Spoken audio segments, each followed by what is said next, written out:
بسم اللہ الرحمن الرحیم۔ معزز ناظرین، پروگرام بیان القرآن کے ساتھ ایک مرتبہ پھر آپ کی خدمت میں حاضر ہیں۔ آج انشاءاللہ قرآن کریم کے 26ویں پارے کے مضامین کا چیدہ مقامات سے جائزہ لیں گے، تذکرہ کریں گے۔ 26ویں پارے کا آغاز سورہ احقاف کی پہلی آیت سے ہو رہا ہے۔ ارشاد فرمایا حامیم تنزیل الکتاب من اللہ العزیز الحکیم۔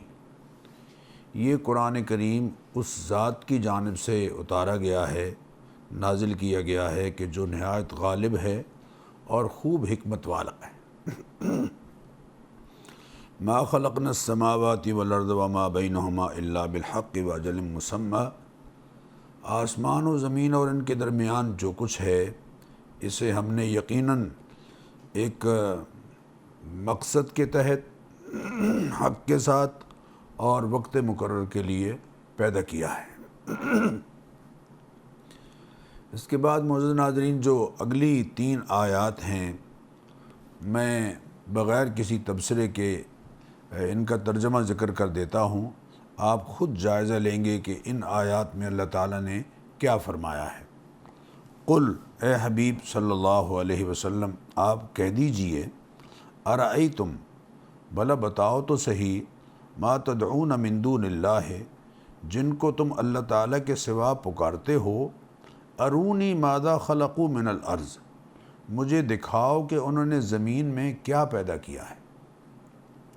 ام لہم شرک فی السماوات، یا آسمانوں کے بنانے میں یا آسمانوں میں ان کی کوئی پارٹنرشپ ہے، کوئی حصہ ہے۔ ایتونی بکتاب من قبل ھذا، اپنی اس بات پر قرآن کریم سے پہلے سے نازل شدہ کتابوں میں سے کوئی دلیل لاؤ۔ او اثارۃ من علم ان کنتم صادقین، یا پہلے سے ثابت شدہ کوئی علم جو آثار میں سے ہو، پہلوں کے علم میں سے ہو، اگر تم سچے ہو تو بطور دلیل لاؤ۔ یقیناً ایسی کوئی دلیل نہیں۔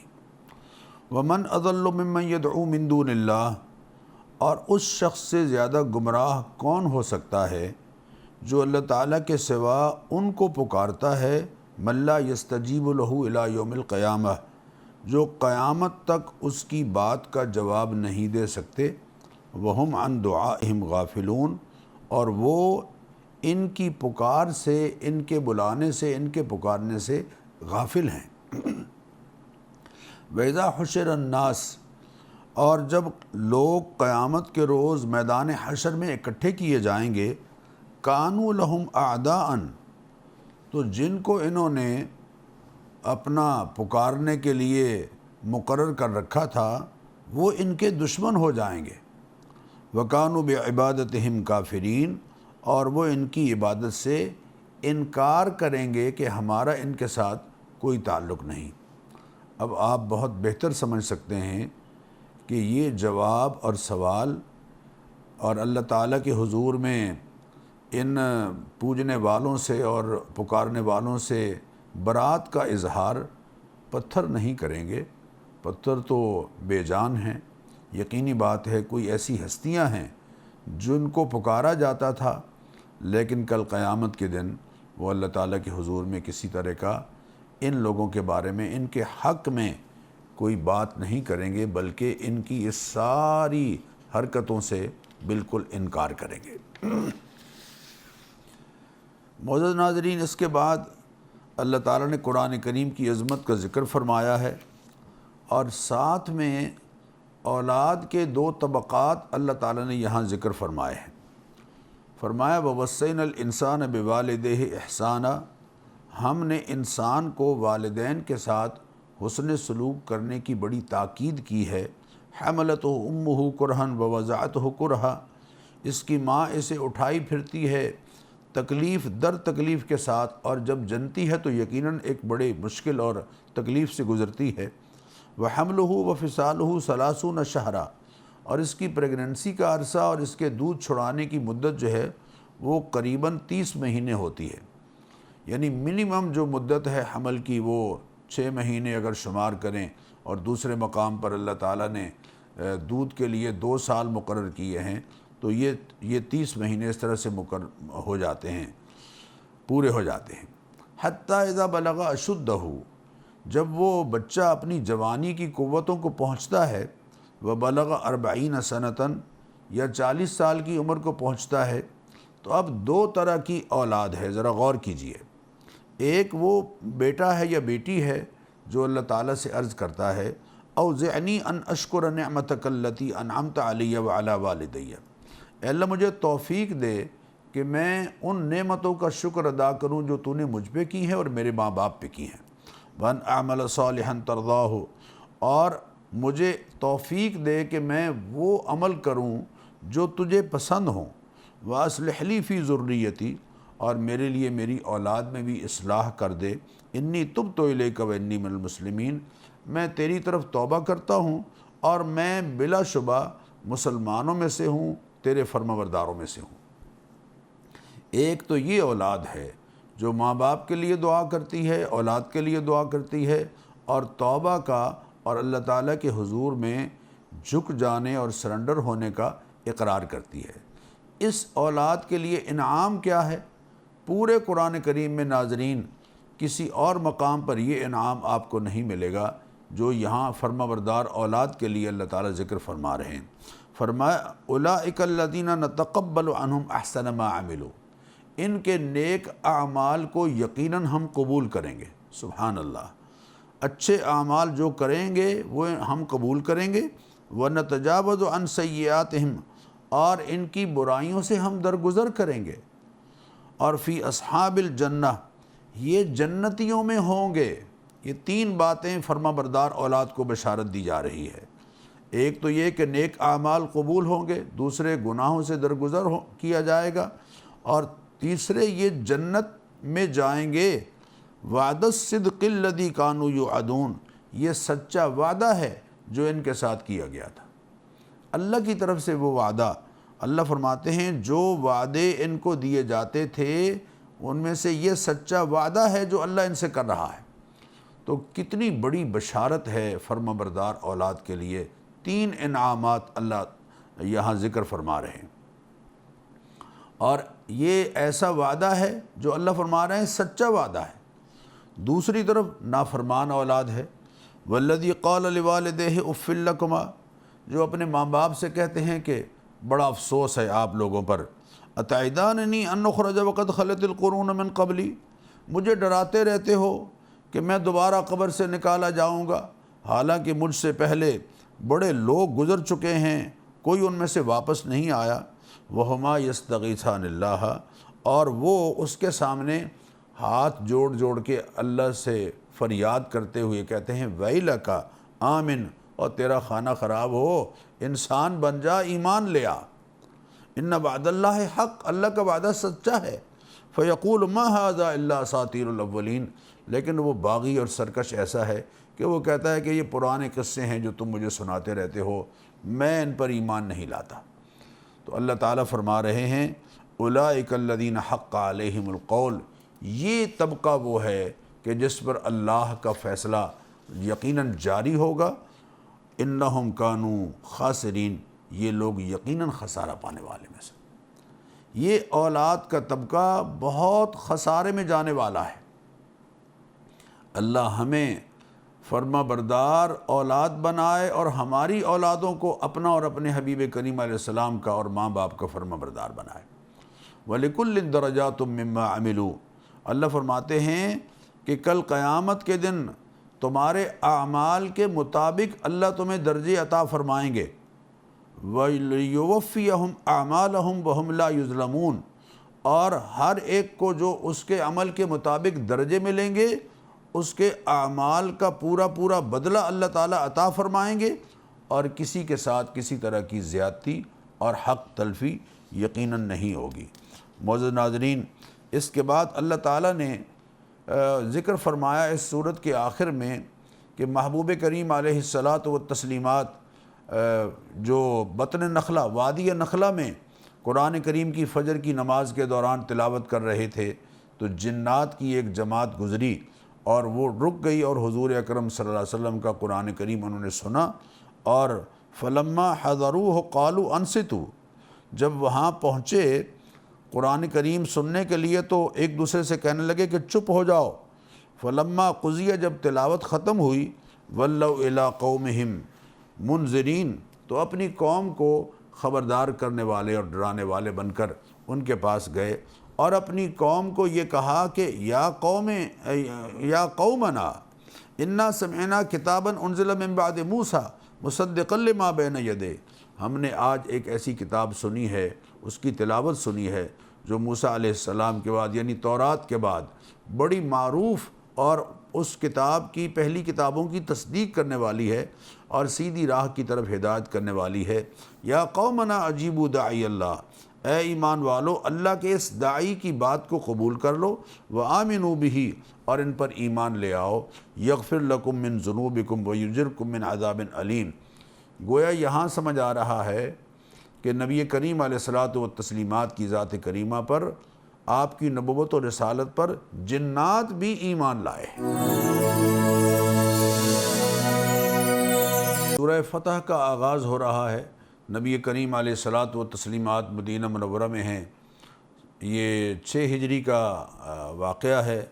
سن 6 ہجری کے اواخر میں آپ صلی اللہ علیہ وسلم نے خواب میں دیکھا کہ میں اپنے رفقا سمیت عمرہ کر رہا ہوں۔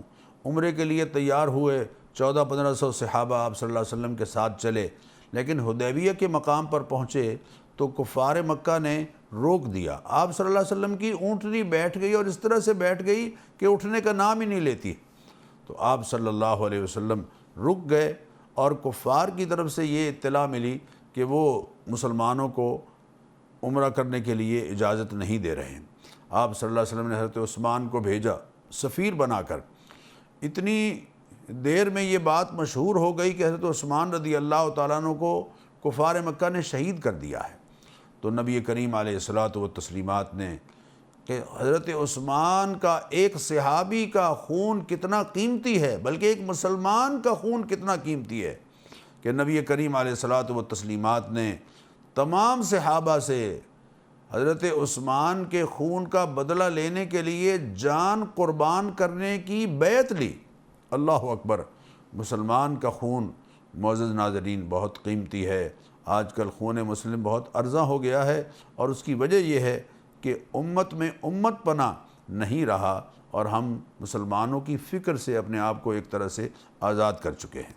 چنانچہ حضور اکرم صلی اللہ علیہ وسلم نے کفار کے ساتھ بات آگے بڑھانا چاہی تو طے ہوا کہ اس سال تو ہم عمرہ نہیں کرنے دیں گے، اگلے سال غیر مسلح ہو کر آئیں اور آ کر 3 دن رکیں اور یہاں عمرہ کر کے چلے جائیں۔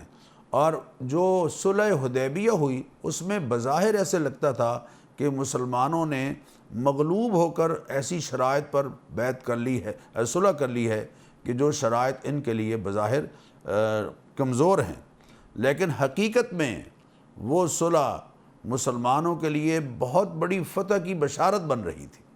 چنانچہ اس صلح کی تفصیل تو میں یہاں ذکر نہیں کر رہا اس لیے کہ اتنا وقت نہیں ہوتا۔ صلح کے بعد واپس مسلمان چلے گئے۔ 7 ہجری میں خیبر بھی فتح ہوا اور 7 ہجری میں عمرۃ القضاء کے لیے صحابہ آئے اور عمرہ کیا نبی کریم علیہ الصلاۃ والتسلیمات کی معیت میں۔ اور جب کفار نے اس صلح حدیبیہ کے دفعات کی خلاف ورزی کی تو نتیجتاً پھر اس خلاف ورزی کے نتیجے میں مسلمان آئے اور 8 ہجری رمضان مبارک میں فتح مکہ ہوئی، اور یہ فتح مبین کی جو بشارت ہے وہ الحمدللہ اللہ کی مہربانی سے مکمل ہوئی۔ جب عمرہ کرنے آئے تھے تو 1500 تھے، لیکن ان 2 سالوں میں اسلام اس طرح سے پھیلا کہ جب آپ فتح مکہ کے لیے تشریف لائے مکہ مکرمہ میں تو 10,000 قدوسیوں کے ساتھ آپ صلی اللہ علیہ وسلم مکہ مکرمہ میں داخل ہوئے۔ اللہ فرما رہے ہیں اِنَّا فَتَحْنَا لَكَ فَتْحًا مُبِينًا، یہ ہم نے آپ کو فتح مبین کھلی فتح عطا فرمائی ہے۔ بظاہر دب کر صلح کرنے کے آثار دکھائی دیتے ہیں یا لوگوں کو نظر آتا ہے، لیکن حقیقت میں یہ فتح مبین ہے، اور واقعتاً ایسا ہوا کہ اللہ تعالیٰ نے اس کو فتح مبین بنا دیا۔ محبوب کریم علیہ الصلاۃ والتسلیمات کی صفات کا ذکر فرمایا، اِنَّا أَرْسَلْنَاكَ شَاهِدًا وَمُبَشِّرًا وَنَذِيرًا، اے حبیب صلی اللہ علیہ وسلم ہم نے آپ کو شہادت دینے والا، ہم نے آپ کو بشارت دینے والا اور متنبع کرنے والا بنا کر بھیجا ہے، لِتُؤْمِنُوا بِاللَّهِ وَرَسُولِهِ، تاکہ اے ایمان والو تم ایمان لاؤ اللہ پر اور اس کے رسول صلی اللہ علیہ وسلم پر، وَتُعَزِّرُوهُ وَتَوَقِّرُوهُ، اور اللہ کے رسول کی تعظیم کرو، ان کی توقیر کرو، ان کی قدر و منزلت کرو، ان کے احترام میں کوئی بات ایسی نہ کہو کہ جو احترام کے خلاف ہو، گستاخی پر مبنی ہو، وَتُسَبِّحُوهُ بُكْرَةً وَأَصِيلًا، اور اللہ تعالیٰ کی تسبیح کرو صبح شام۔ پھر بیعت رضوان کا تذکرہ اللہ نے فرمایا کہ جن لوگوں نے آپ کے ہاتھ پر بیعت کی ہے وہ انہوں نے اللہ کی بیعت کی ہے، ید اللہ فوق ایدیہم، ان کے ہاتھوں پر اللہ کا ہاتھ ہے، اللہ کی نصرت کا ہاتھ ان کے ہاتھوں پر ہے۔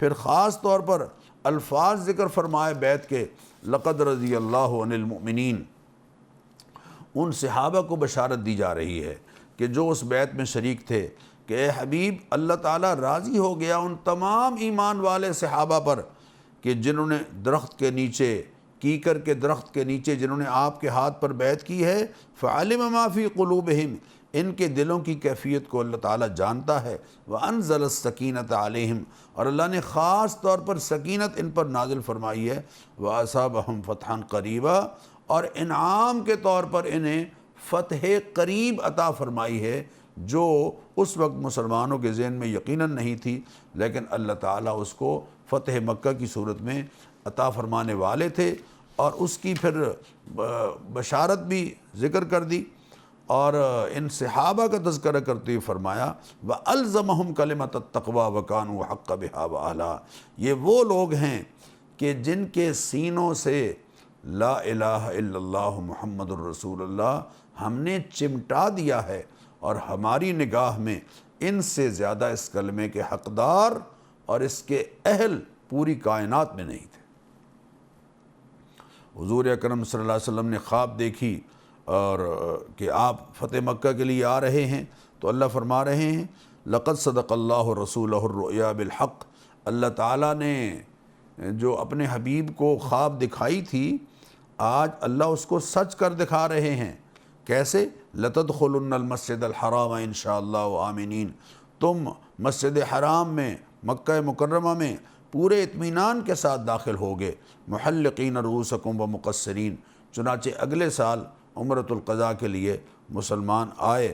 هو الذی ارسل رسولہ بالہدی ودین الحق، اللہ تعالیٰ نے اپنے رسول کو ہدایت اور دین حق دے کے بھیجا ہے، لیظہرہ علی الدین کلہ، تاکہ یہ طرز حیات تمام طرزہائے حیات پر غالب آ جائے۔ المیہ ہے کہ مسلمان دوسروں کے طرز حیات سے مغلوب دکھائی دے رہے ہیں اور ان کا طرز حیات اختیار کرتے جا رہے ہیں، حالانکہ اللہ تعالیٰ نے تو اپنے حبیب کریم علیہ الصلاۃ والتسلیمات کو اس لیے بھیجا کہ تاکہ تمام ادیان پر، یعنی تمام طرزہائے حیات پر وہ طرز حیات غالب آئے جس کو وحی کی تائید حاصل ہے، اور نبی کریم علیہ الصلاۃ والتسلیمات کی سیرت مطہرہ کے ذریعے سے انسانوں کے سامنے ماڈل کے طور پر پیش کیا گیا ہے۔ وَكَفَى بِاللَّهِ شَهِيدًا محمد الرسول اللہ، اللہ خود گواہ ہے کہ محمد صلی اللہ علیہ وسلم اللہ کے رسول ہیں، اور صحابہ جو ہیں اشداء علی الکفار، کافروں پر زور آور ہیں، رحماء بینہم، آپس میں مہربان ہیں۔ اللہ اکبر اللہ اکبر، اللہ ان کے رکوع میں ہونے کی حالت اور سجدے میں ہونے کی حالت کی تعریف کر رہے ہیں، اور یہ بتا رہے ہیں کہ یہ سارے اعمال اللہ کی رضا اور خوشنودی کے لیے کرتے ہیں، ان کے چہروں پر سجدے کے آثار ہیں، ان کے تذکرے ہم نے تورات میں بھی کیے ہیں اور انجیل میں بھی کیے ہیں۔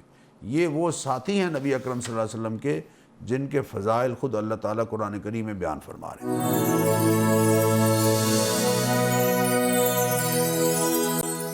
اس کے بعد سورہ حجرات ہے۔ معزز ناظرین، یہ ایسی صورت ہے جس کو بار بار پڑھنے کی مسلم معاشرے کو ضرورت ہے۔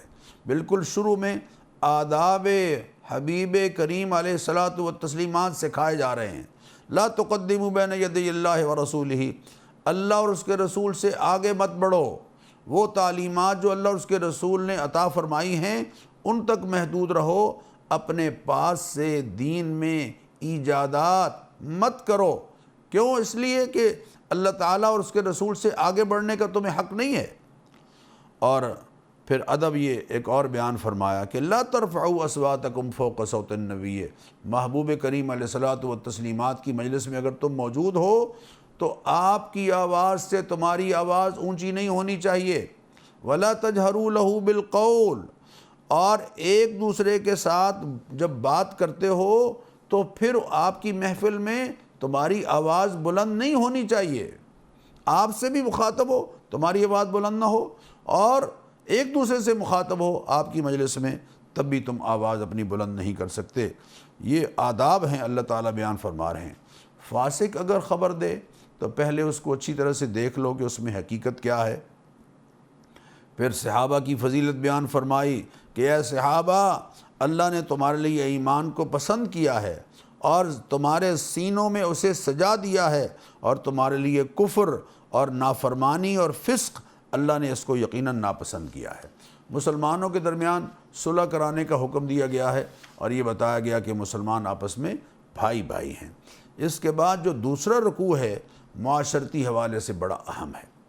یا ایھا الذین آمنوا، ایمان والوں کو خطاب فرمایا گیا، اور 6 باتیں خاص طور پر ہدایت کے طور پر فرمائی گئیں۔ پہلی بات کیا ہے؟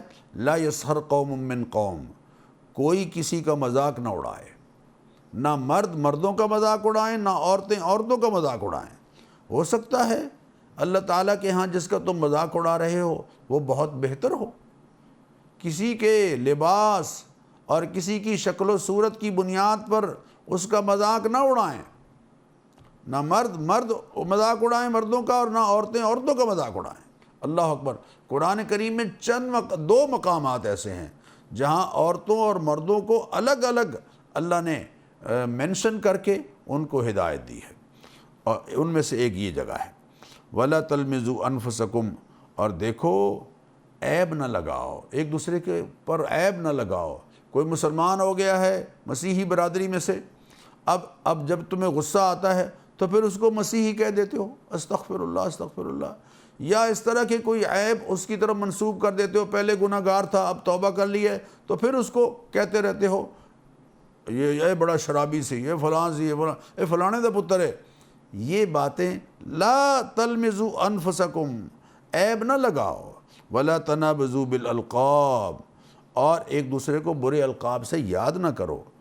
اور فرمایا اجتنبوا کثیرا من الظن، بدگمانی سے اپنے آپ کو بچاؤ۔ اکثر گمان جو ہیں وہ حقیقت، ان بعض الظن اسم، بعض گمان جو ہیں وہ گناہ ہوتے ہیں۔ ولا تجسسوا، ایک دوسرے کی ٹو میں نہ رہو، جاسوسیاں مت کیا کرو، یہ کہاں سے لے رہا ہے، کیا کرتا ہے، اس نے مکان کیوں ایسا بنا لیا ہے، یہ ہے وہ ہے۔ ولا یغتب بعضکم بعضا، اور ایک دوسرے کی غیبت نہ کرو، کسی کی غیر موجودگی میں اس کے کسی عیب کو ذکر کرنا، جو اس کے سامنے ذکر کیا جاتا تو اسے اچھا نہ لگتا، یہ غیبت ہے۔ اور اگر وہ عیب اس کے اندر ہے نہیں اور ہم بیان کریں تو یہ تو بہتان ہے۔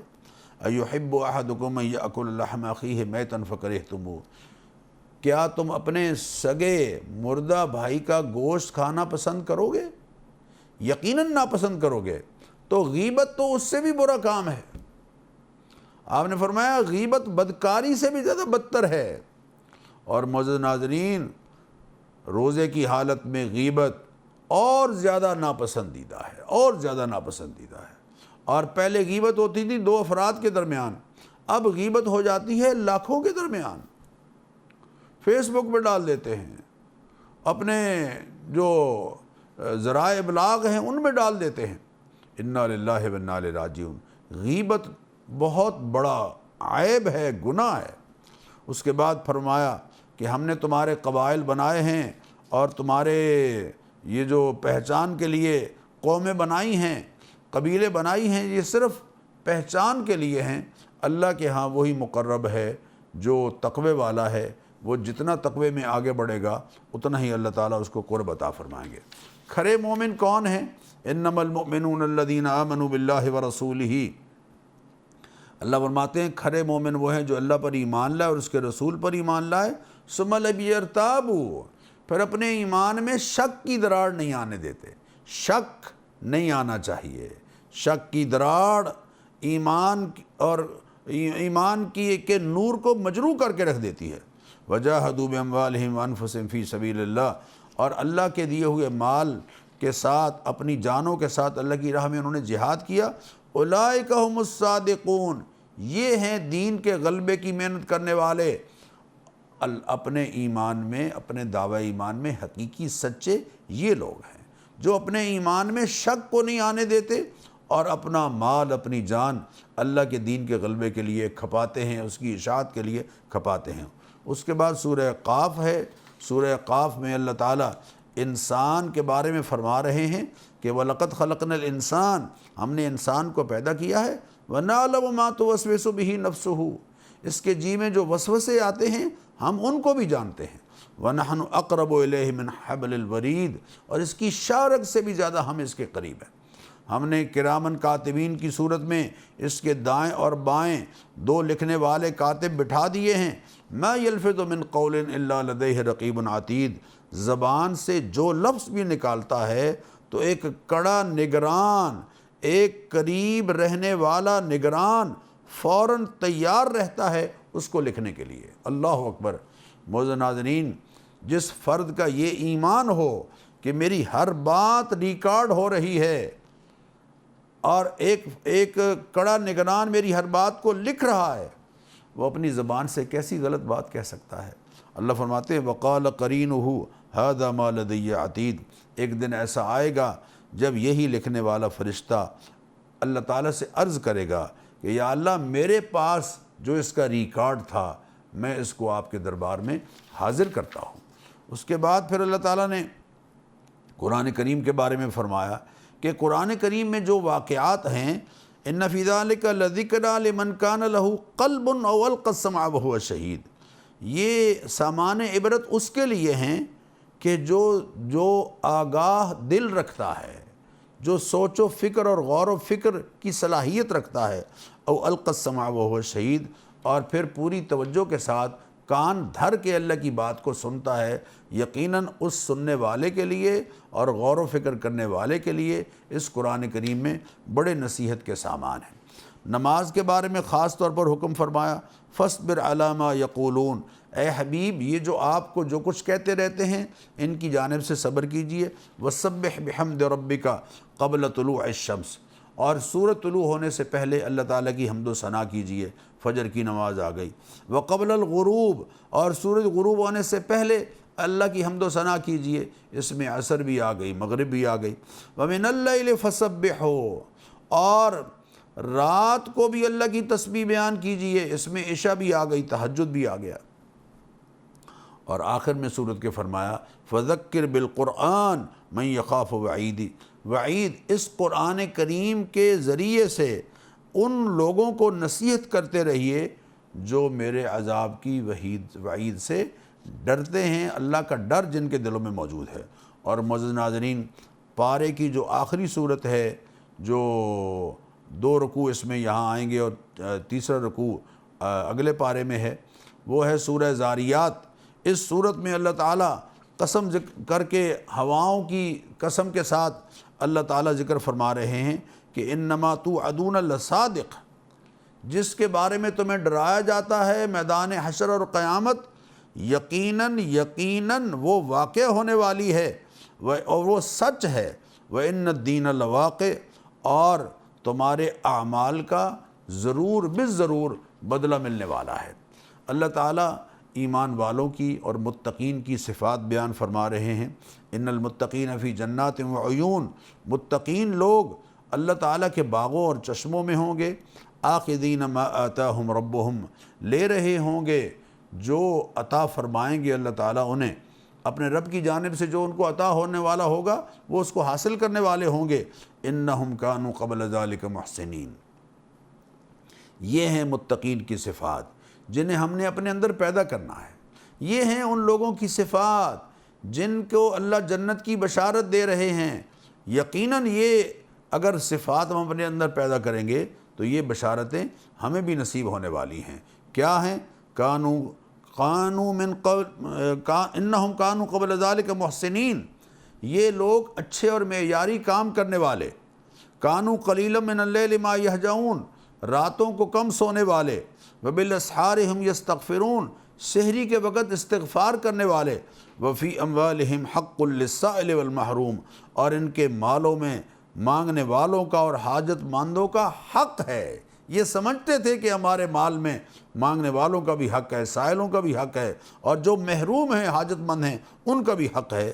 یہ صفات جن کے اندر ہیں، اللہ ان کو جنت کی یہاں بشارت دے رہے ہیں، اور آخر میں فرما رہے ہیں کہ دیکھو زمین میں بکھری نشانیاں ہیں اور تمہارے اپنے وجود میں بھی نشانیاں ہیں، افلا تبصرون، غور و فکر سے اور سمجھ سوچ سے کام نہیں لیتے۔ اور آسمان میں تمہارا رزق ہے، اور وہ چیز بھی جس کا تم سے وعدہ کیا جا رہا ہے، اور آسمان و زمین کے مالک کی قسم ہے کہ یہ بات سچ ہے کہ حقیقی فیصلے رزق کے اللہ تعالیٰ کے ہاں آسمانوں میں ہیں۔ اس کے بعد حضرت ابراہیم علیہ السلام کے ہاں جو مہمان آئے تھے ان کا تذکرہ ہے، وہ انشاءاللہ العزیز اگلے پارے میں ہم تفصیل سے پڑھیں گے۔ اللہ تعالیٰ ہم سب کو جو تعلیمات اس پارے میں ہمیں دی گئی ہیں ان پر عمل کی توفیق عطا فرمائے۔ معزز ناظرین، انشاءاللہ کل نئے پارے کے مضامین کے ساتھ حاضر ہوں گے۔ اجازت دیجیے، السلام علیکم ورحمۃ اللہ وبرکاتہ۔